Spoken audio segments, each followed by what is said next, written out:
A benign weather forecast for the next few days encouraged us to head for San Francisco.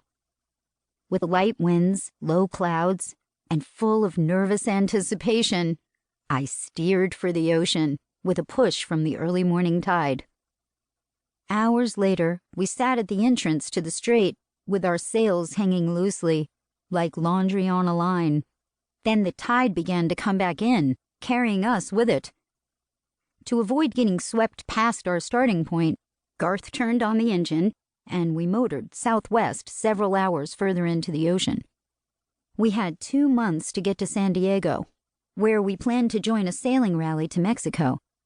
But at this rate, we might have walked there faster. Daylight slowly faded, and lights appeared on shore 5 miles away. I imagined people going about their business. The thought of friends and family crawling into bed for a full night's sleep, while we alternated sleeping in 3-hour shifts, made me wonder about the sanity of our plans. Especially when Garth went down to get some sleep, leaving me in charge in the darkness. I had only the stars and a distant AM music station for company. I needed to make sure we didn't hit anything and ensure that we sailed in the right direction. For the first hour, I worried about all the lights on the horizon. I hadn't known any boats were there before it got dark, and I didn't know how far away they were. I had confidence in my 1,000,000-candle power spotlight.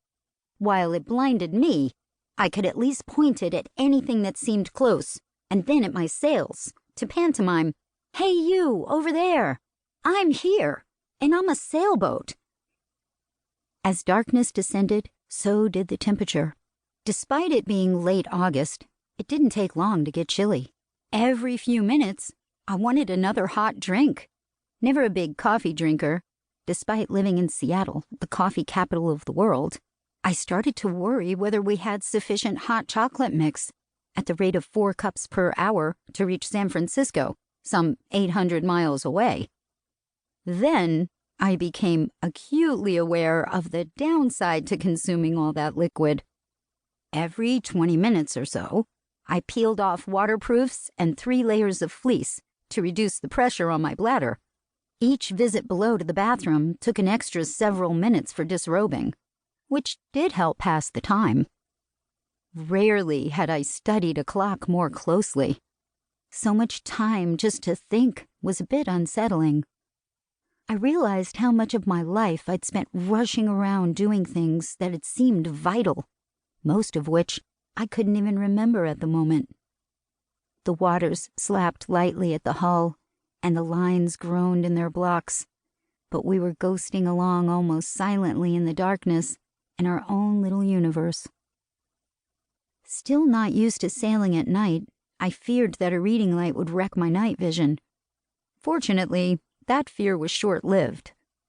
Later, I blew through stacks of books, relishing the luxury of so much time. I huddled under the Dodger, struggling to stay alert, while a mechanical wind vane steered a better course than I might have. The wind vane left us free to move around, or visit the bathroom. We had nicknamed our wind vane Jacques, because it came from Montreal, and because occasionally he became finicky when the winds changed. Fortunately, he didn't demand coffee or cigarettes, which earned him my respect as a valuable crew member. When Garth took over at the end of my watch, I had the luxury of snuggling under the covers for some long-anticipated sleep. Once allowed, of course, sleep eluded me. I must have drifted off at some point, because I awoke in a panic, sure that I was sleeping when I wasn't supposed to be. My off watch was all too short, and as soon as I was again in charge and Garth slept, I had no trouble relaxing into a comatose state. "Having a nice nap?"